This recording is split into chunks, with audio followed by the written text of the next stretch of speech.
El Señor esté con ustedes.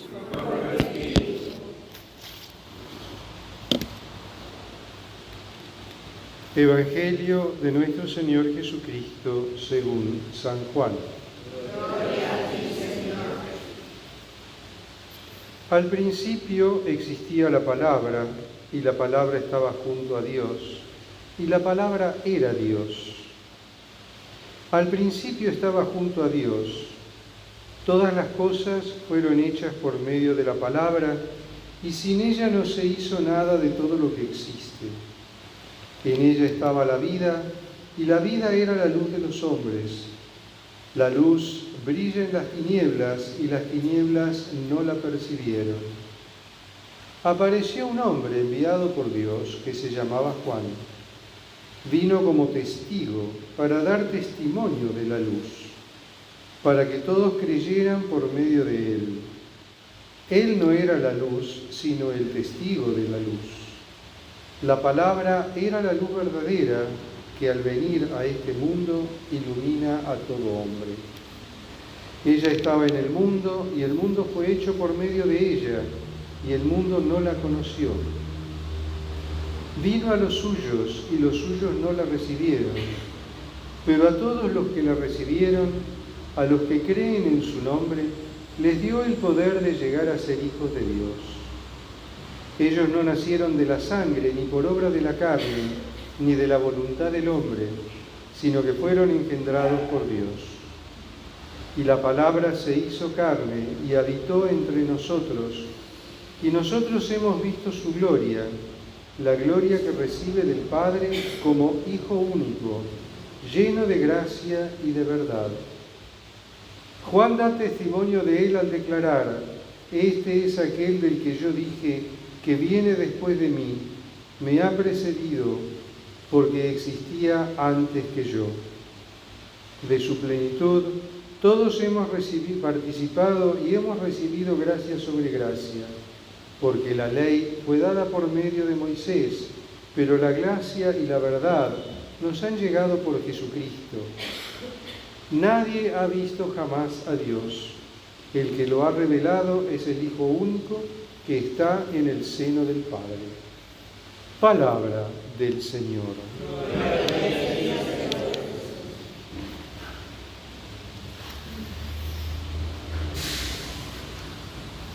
En este segundo domingo de Navidad, primer domingo del año,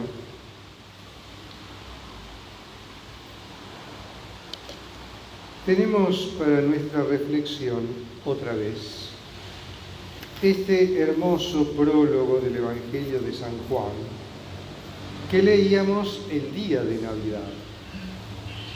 Pero si en el día de Navidad nos enfocábamos en el misterio del nacimiento del Hijo de Dios, en este segundo domingo de Navidad estamos invitados a leer este mismo texto desde la perspectiva de la sabiduría de Dios. Por eso tenemos como primera lectura este hermoso texto del libro del Eclesiástico.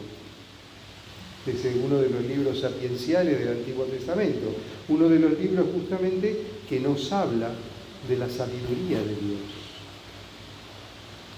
Y Dios en su sabiduría lo hizo todo bien. Hizo la creación, ordenó el mundo en sus distintos aspectos, en sus distintas manifestaciones, ordenó toda la creación.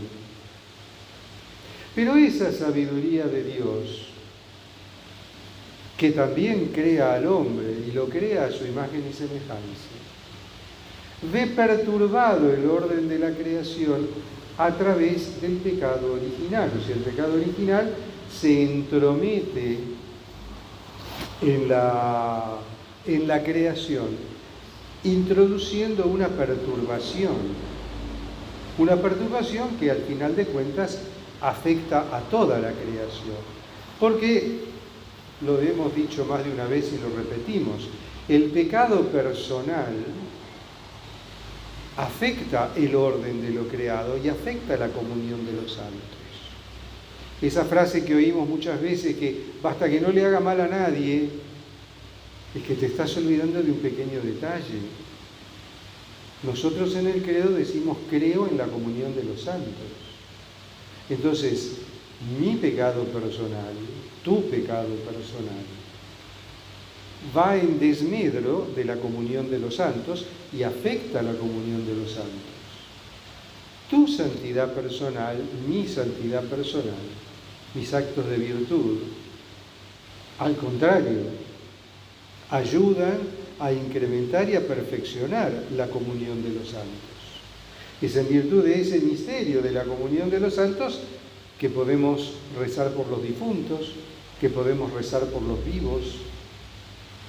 Es en virtud de ese misterio que otras personas pueden rezar por nosotros.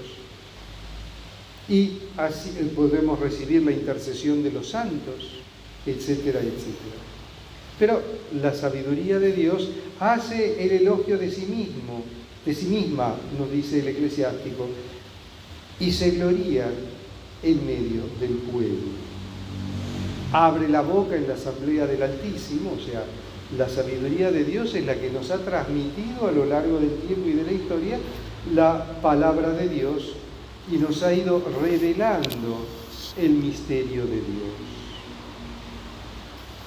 San Pablo, en la carta a los Efesios, leemos este hermoso himno con el que comienza la carta a los Efesios, ¿verdad? Nos habla de las bendiciones espirituales que recibimos a través de la persona de Cristo y a través de la figura de Cristo. Porque toda nuestra vida como creyentes, se ve necesariamente informada, formada y conformada por la presencia de Cristo el Señor, el Salvador, aquel que viene a nosotros para salvarnos. ¿Y quién es Cristo? Cristo es la palabra de Dios.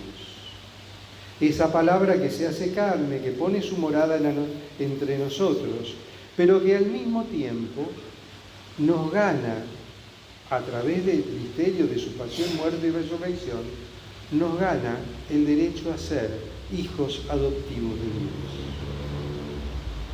Es decir, la sabiduría de Dios hace su elogio de sí misma, porque todo lo hace bien.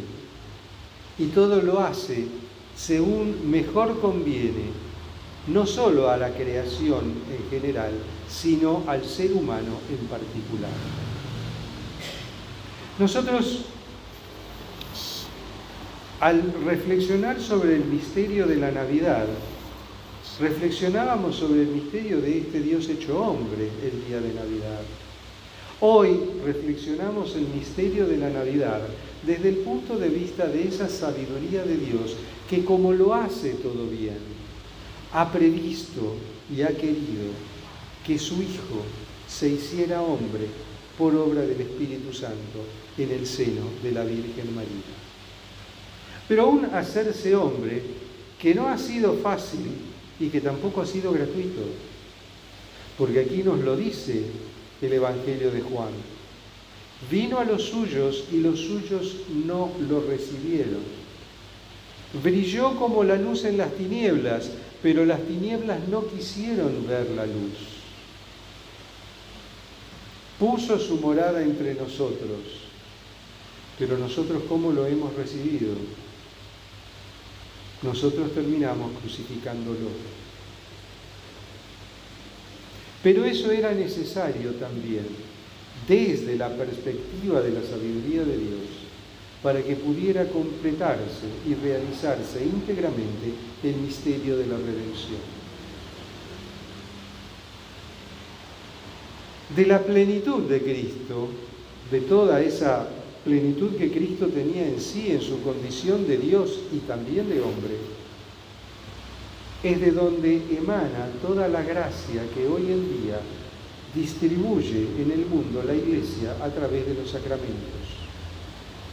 Los sacramentos de la Iglesia son justamente manifestación y son aplicación de los méritos de la pasión de Cristo sobre cada uno de nosotros cuando recibimos el sacramento. En el bautismo recibimos la gracia, se nos devuelve la gracia santificante y nuevamente adquirimos el estado de inocencia natural, o inocencia original, perdón. Y en ese estado de inocencia original que recibimos en el bautismo es que nos convertimos en hijos de Dios por adopción. Cuando recibimos el sacramento de la confirmación, estamos confirmando en nosotros los dones del Espíritu Santo que recibimos en el bautismo, pero que ahora nos preparan de una mejor manera para vivir nuestra vida como cristianos responsables de nuestra fe. Cuando recibimos la Eucaristía, estamos recibiendo el cuerpo, sangre, alma y divinidad de Cristo, que por misterio de la gracia de Dios se hace presente en el pan y en el vino consagrados a través del ministerio y de las palabras del sacerdote. Cuando recibimos el sacramento de la reconciliación, también la gracia de Dios se derrama sobre nosotros en forma de perdón por nuestros pecados. Nos reconcilia con Cristo, nos reconcilia con su Iglesia y nos devuelve ese estado de gracia que perdimos a causa del pecado. Cuando recibimos el sacramento de la unción de los enfermos, estamos siendo fortalecidos espiritualmente para soportar las molestias y los dolores de la enfermedad y para recibir el perdón de los pecados y fortificar nuestra vida y nuestra alma con la gracia de Dios y prepararnos para el camino de la salvación.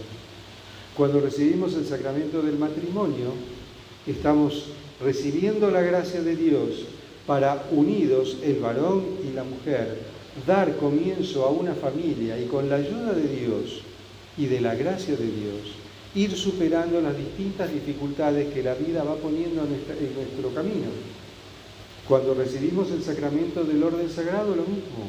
Se produce en nosotros una transformación ontológica y ese hombre recibe de parte de Dios, por pura gracia, el poder de actuar en la persona de Cristo y en el nombre de la Iglesia, en la administración de los sacramentos. Porque cada vez que se recibe un sacramento, es Cristo el que administra el sacramento. Lo administra a través de un hombre, pero es Cristo el que administra el sacramento. Ya lo dice San Pablo, ¿no es cierto? Cuando Pablo bautiza, es Cristo el que bautiza. Cuando Apolo bautiza, es Cristo el que bautiza. Y todo esto es manifestación de esa infinita y maravillosa sabiduría de Dios que lo abarca todo y lo envuelve todo. Este segundo domingo de Navidad, nos está invitando a reavivar nuestra fe en el misterio del Cristo hecho hombre y llevar esa fe a nuestra vida. Alabado sea Jesucristo.